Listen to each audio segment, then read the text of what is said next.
Hello students, welcome again to social science class of history, the age of industrialization. This is the second part or of our topic. Let's start. Industrialization in the colonies. Industrialization क्या था आपका colonies period में, यानी कि जो गुलाम countries थी आपकी, उसमें क्या क्या प्रोडक्शन हो रहे थे, इसके बारे में हम पढ़ेंगे इसमें। The age of Indian textile, Indian textile का एज था उस समय। जो हमारी इंडिया थी उसमें सिल्क और कॉटन गुड्स का इस्तेमाल ज़्यादा होता था, डोमिनेट करते थे इंटरनेशनल मार्केट पे। फाइन इसके जो क्वालिटीज़ थी काफ़ी अच्छी थी इंटरनेशनल मार्केट में, तो इसकी डिमांड जो है आपकी इंटरनेशनल मार्केट में बहुत अच्छी थी। Silk and cotton goods from India dominated the international market. Silk और जो कॉटन थी वो इंटरनेशनल मार्केट में काफ़ी इसकी डिमांड थी। Finer varieties came from India, Armenia and Persian merchants took the goods from India to Afghanistan, Persia and Central Asia. जो finer varieties थी सिल्क और कॉटन की, ये इंडियन आर्मेनियन और पर्शियन मर्चेंट इसको ले जाते थे इंडिया से अफ़गानिस्तान और पर्शिया, इसके सेंट्रल एशिया कंट्री में इसको ले जा करके इसका एक्सपोर्ट किया करते थे। और जो मेजर पोर्ट्स थे आपके सूरत, मछलीपट्टनम, हुगली, ये आपके फेमस पोर्ट्स थे जहाँ से इसका एक्सपोर्ट किया जाता था। A variety of Indian merchants and bankers were involved in the network of export trade. जो वैरायटी ऑफ इंडियन मर्चेंट्स थे यानी जो व्यापारी थे और जो बैंकर्स थे इसमें इन्वॉल्व थे। जो ये आपके एक्सपोर्ट होता था, व्यापार होता था, इसमें इनकी भूमिका काफ़ी ज़्यादा थी। तो यहाँ पर दो टाइप के मर्चेंट्स थे, एक सप्लाई मर्चेंट थे, सप्लाई का काम करते थे, और जो दूसरे थे वो एक्सपोर्ट का काम करते थे। There are two types of merchants, supply merchants and export merchants. At the port, the big shippers and export merchants had brokers who negotiated the price and bought goods from supply merchants. अब जो ports थे यानी बंदरगाह थे, जो बड़े बड़े ship थे, उसमें जो एक्सपोर्ट मर्चेंट्स थे और जो ब्रोकर्स थे वो प्राइस को नेगोशिएट करते थे। नेगोशिएशन का मतलब है कि प्राइस कितनी होनी चाहिए उस गुड्स की। नेगोशिएशन करने के बाद उसको एक्सपोर्ट मर्चेंट को उसको भेज दिया जाता था और वहाँ से उसको एक्सपोर्ट किया जाता था। Clear?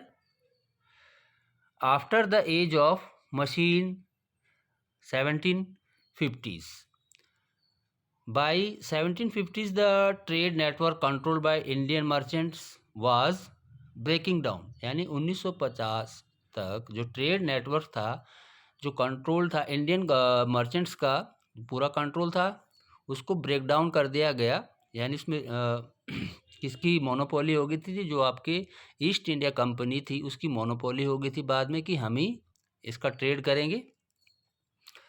The European companies gain power, उस समय जो यूरोपियन कंट्रीज थी यानी कि जो ईस्ट इंडिया कंपनी थी उसकी मोनोपोली हो गई थी, उसकी पावर बढ़ गई थी, तो इनका कंट्रोल हो गया था पूरे व्यापार के ऊपर। जिससे क्या हुआ? आपका decline of old ports of Surat and Hooghly. ये मेन है, 1 मार्क्स में ही पूछ लिया जाता है आपसे। जो पोर्ट्स थे सूरत और हुगली के वो डिक्लाइन करने लग गए, यहाँ से आपकी जो सप्लाई फोर्स है उसको कट ऑफ कर दिया गया। इसकी जगह जो है आपका बॉम्बे और कैलकाटा, ये न्यू पोर्ट्स के रूप में आपके बढ़ने लगे। New trade was contracted by Europe on companies are called in European ship. जो न्यू ट्रेड था आपका, जो न्यू व्यापार, आपका नया व्यापार हुआ था यूरोप में, यूरोपियन जो कंपनीज थी उसको यूरोपियन शिप कहा जाने लगा। यानी कि ये यूरोपियन शिप जो कंपनीज थी, ईस्ट इंडिया कंपनी, इसका व्यापार करने लगी।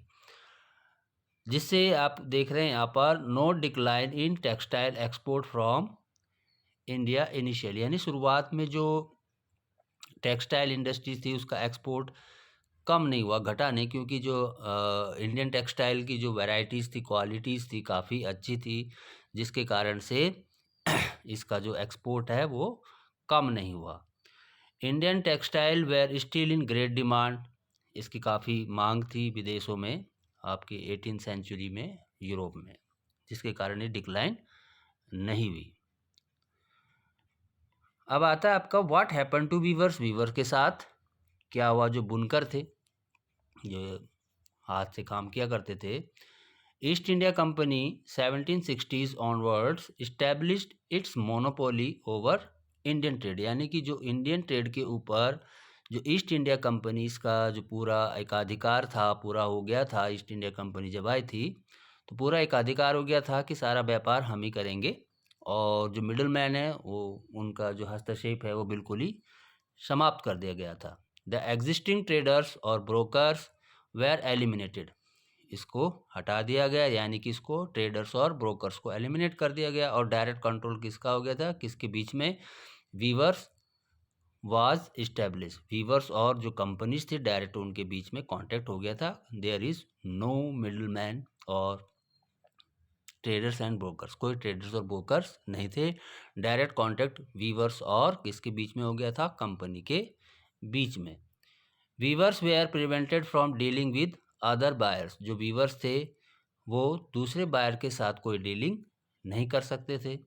इसके लिए क्या करते थे, गोमास्ता थे, ये गोमास्ता एक वर्ड है, गोमास्ता को अपॉइंट किया गया था, जो कि काम क्या करते थे, सुपरवाइज करने का काम, वीवर्स के ऊपर सुपरवाइज करना, और जो क्वालिटी है क्लोथ की उसको चेक करने का काम इसका था, गोमास्ता का, उसको अपॉइंट किया गया था। A paid servant cum gomasta was appointed to supervise weavers reports of clashes between gomasta and weavers, यानी कि गोमास्ता को जब अपॉइंट किया गया था कि सुपरवाइज करें आप वीवर्स को, उसकी क्वालिटी चेक करें। लेकिन धीरे धीरे क्या हुआ, गोमास्ता और जो वीवर्स थे उनके बीच में डिस्प्यूट होने लगे, झगड़े होने लगे। क्यों होने लगे कि जो गोमास्ता थे वहाँ के उस विलेज के नागरिक नहीं थे, ये बाहर आउटसाइडर्स थे, इसलिए इनके बीच में तालमेल नहीं बैठ पा रहा था। The price weavers receive from the company was miserably low, जो प्राइस मिलता था वीवर्स को वो बहुत ही कम था, उनके जो गुड्स का जो प्राइस था बहुत ही कम था।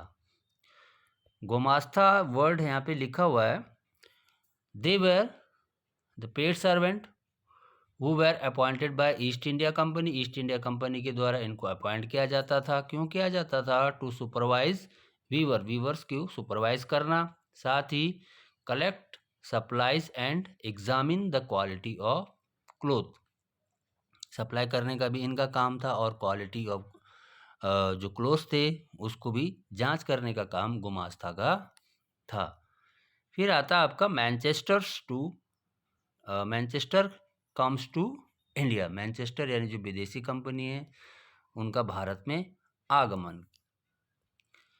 Due to the development of cotton industry in England, England में कॉटन इंडस्ट्री का काफ़ी डेवलपमेंट हो रहा था। The industrial group worried about the import from other countries, यानी कि वो काफ़ी चिंतित है कि दूसरे देशों से हम किस प्रकार से जो कॉटन है उसको कैसे इम्पोर्ट करें। Thus persuaded the government to impose import duties on cotton textile, इसलिए क्या करना पड़ा कि गवर्नमेंट को कॉटन टेक्सटाइल के ऊपर इम्पोर्ट ड्यूटी लगानी पड़ी, टैक्स लगाना पड़ा। The industrialist also persuaded the East India Company to sell British manufactured goods in Indian market as well, यानी जो इंडस्ट्रियलिस्ट थी उन्होंने ईस्ट इंडिया कंपनी को परसुएड किया कि आप क्या करें कि जो ब्रिटिश मैन्युफैक्चर्ड गुड्स है उसको भारत के बाज़ार में बेचें, यानी कि जो तैयार माल है उसको आप बाज़ार में लाकर भारत के बाज़ार में ला करके बेचें। Cotton weavers in India face two problem, इससे दो समस्याएं उत्पन्न होगी। कॉटन वीवर जो भारत के थे उसके सामने दो समस्या उत्पन्न होगी। पहला क्या था, देयर एक्सपोर्ट मार्केट कोलैप्स, उनकी जो एक्सपोर्ट मार्केट है वो डूबने लग गई। द लोकल मार्केट श्रंक, जो लोकल मार्केट थे वो भी डूबने लग गया, किसके कारण, ड्यू टू मैनचेस्टर इम्पोर्ट, जो मैनचेस्टर इम्पोर्ट था, यानी कि जो वहाँ से फिनिश गुड्स आता था, मशीन मेड गुड्स था, उसकी जो कीमत थी काफ़ी कम थी, जिसके कारण जो आपका लोकल मार्केट है कॉटन टेक्सटाइल का, वो डूबने लगा। When the civil war broke out, जो सिविल वार चल रहा था वहाँ पर ब्रिटेन में, cotton supplies were cut off, यानी कॉटन सप्लाई कट ऑफ हो गई, यानी कि वार मेड गुड्स उसमें बनने लगे थे। द यूएस एंड दस ब्रिटेन टर्न टूवर्ड्स इंडिया, इसलिए जो ब्रिटेन को वापस से भारत की तरफ देखना पड़ा। The raw cotton export from India increase, जिसके कारण क्या हुआ, जो रॉ कॉटन है इंडिया से उसका एक्सपोर्ट बढ़ने लगा। Which led to the inflation, जिसके कारण की जो इन्फ्लेशन है यानी कि जो कीमतें हैं काफ़ी बढ़ने लग गई। इट अफेक्टेड द वीवर, जिससे कि जो वीवर्स हैं वो काफ़ी प्रभावित हुए। Who were starved of supplies and were forced to buy raw cotton at exorbitant price, इसलिए जो वीवर्स थे उनको मजबूरी में महंगे दामों पर कॉटन खरीदना पड़ रहा था। Clear? How did the advent of Manchester create problem, किस प्रकार से उन्होंने इंडियन वीवर्स जो मैनचेस्टर आए थे, इंडियन वीवर्स के ऊपर किस प्रकार से अपना प्रभाव डाला, क्या समस्याएं थी? तो पहली समस्या थी decrease in export of India, India का जो एक्सपोर्ट है वो कम हो गया। Pressure on East India Company to see cloth, जो प्रेशर था ईस्ट इंडिया कंपनी का क्लोथ के ऊपर काफ़ी प्रभाव पड़ा था इसका, उनको कीमतें कम मिल रही थी, लो कॉस्ट था। श्रिंकिंग ऑफ लोकल मार्केट, यानी लोकल जो मार्केट थे वो डूबने लग गई, क्योंकि आपका मशीन मेड गुड्स आने लग गए थे। Non availability of good quality cotton fibre, cotton fibre की जो क्वालिटी थी यानी कि वो भी इनको मिलने बंद हो गई थी, अवेलेबिलिटी इसकी कम हो गई थी फाइनर कॉटन फाइबर्स की। अब फिर धीरे धीरे क्या हुआ कि फैक्ट्रीज केम अप, फैक्ट्रीज का आना। The first cotton mill, important है आपका, वन वर्ड में आ जाता है। The first cotton mill in Bombay came up in 1854, 1854 में आपकी फर्स्ट कॉटन मिल बॉम्बे में लगाई गई। It went into production 2 years later, इसमें 2 साल बाद प्रोडक्शन हुआ। अराउंड द सेम, उसी समय आपके जूट मिल इंडस्ट्री सेटअप हुई बंगाल में, the first being setup in 1855। In north India the line Elgin mill was started in Kanpur, Kanpur में जो आपके हैं कॉटन मिल स्टार्ट हुई कानपुर में 1860 में। And year later the first cotton mill of, cotton mill आप देख रहे हैं अहमदाबाद में बाद में सेटअप हुई। क्लियर? इंपॉर्टेंट है, आप फैक्ट्रीज केम अप, इसको अच्छे से पढ़ेंगे आप। The early entrepreneurs, early entrepreneurs कौन कौन थे? From the late 18th century the British of India began exporting opium to China and took tea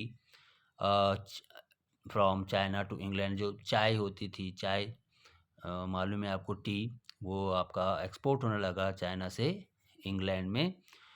Bengal, in Bengal Dwarkanath Tagore made his fortune with the trade with China, यानी fortune समझते थे, सौभाग्य समझते थे अपना कि ट्रेड कर रहे हैं हम चाइना के साथ। Before he turn to industrial investment, उस समय इंडस्ट्रियल इन्वेस्टमेंट इतना नहीं था। Setting up 6 joint companies in the 1830s and 1840s, यानी जॉइंट स्टॉक कंपनीज के साथ उन्होंने कोलैबोरेट किया 1830 और 1840 के बीच में। इन बॉम्बे पारसीज, पारसी वे like Dinshaw Petit and Jamshed ji Tata built huge industrial empires, बड़े बड़े इन्होंने एम्पायर खड़े करने शुरू कर देते इंडस्ट्रियल की। टाटा का नाम आपको मालूम है इंडिया में। By accumulating with their wealth partly from export to China, China को एक्सपोर्ट कर रहे थे, and partly from raw cotton shipment to England, और कुछ आपके इंग्लैंड में भी उसका भाग जा रहा था। Clear? Where did the workers come from, जो वर्कर्स थे वो कहाँ से आते थे? Workers mainly came from the district around, जो डिस्ट्रिक्ट है आसपास के जो ज़िले थे वहाँ से ये वर्कर्स आते थे इस फैक्ट्री में काम करने के लिए। मेनली पीजेंट, अधिकतर उसमें जो पीजेंट थे किसान थे वो आते थे। And workers who found no working rural India, यानी कि जो सीजनल वर्कर थे जिनके पास काम नहीं होते थे वो वर्कर्स इंडस्ट्रीज़ में आते थे, काम करते थे। Example, in Bombay cotton industries workers from Ratnagiri district. Bombay cotton industry में जो वर्कर्स थे रत्नागिरी डिस्ट्रिक्ट से आते थे। क्लियर? कंडीशन कैसी थी इंडियन वर्कर्स की? Most of the mill workers were temporarily employed. जो अधिकतर जो वर्कर्स थे उनको टेम्पररी रखा जाता था। Return to then village during harvest, यानी कि जब हार्वेस्ट का सीज़न आता था वो अपने गांव चले जाते थे हार्वेस्टिंग के लिए, यानी कि जो फसल तैयार हो जाती थी उनको काटने के लिए विलेज में वापस चले जाते थे। Jobbers often control the lifes of worker. जो जॉबर्स थे उनका पूरा नियंत्रण था, जो लाइफ्स थी वर्कर्स की उनके ऊपर पूरा नियंत्रण था। अभी जॉबर कौन है? जॉबर्स कौन थे? A person who employed by the industrialist to get new recruits for the mills. यानी जॉबर का काम क्या था कि नए नए वर्कर्स को भर्ती करना इंडस्ट्री में, उनका काम था, जिनको हम जॉबर्स कहते हैं। रोल ऑफ जॉबर, जॉबर का क्या रोल था? Industrialist usually employed jobbers to get new recruit. Mainly जो था इंडस्ट्रियलिस्ट जो थे, यानी कि जो बड़े बड़े उद्योगपति थे, उनका जो उन्होंने एक जॉबर्स को रखा था जिनका मेन काम क्या था कि नए नए लोगों को भर्ती करना, इंडस्ट्री में लाना। They become persons with some authority and power. इनके पास अथॉरिटी और पावर्स थी। They were old and trusted worker. ये ओल्ड और ट्रस्टेड वर्कर थे, यानी इन पर विश्वास किया जा सकता था, विश्वसनीय थे ये। They got people from their villages. ये अपने गांव से लोगों को लाते थे इंडस्ट्री में काम करने के लिए। They insured them job, job इनको प्रेफर किया जाता था। They helped them to settle in the city, city में उनको सेटल करने का काम भी उनका था। They also provided them money in times of crisis. जब क्राइसिस आती थी, जब कोई क्राइसिस आती थी तो उनको मनी भी ये दिया करते थे। तो ये आपका जॉब था, जो रोल था आपका जॉबर्स का। क्लियर? पिक्यूलैरिटीज ऑफ इंडस्ट्रियल ग्रोथ, इसको हम अगले टॉपिक में पढ़ेंगे। क्लियर?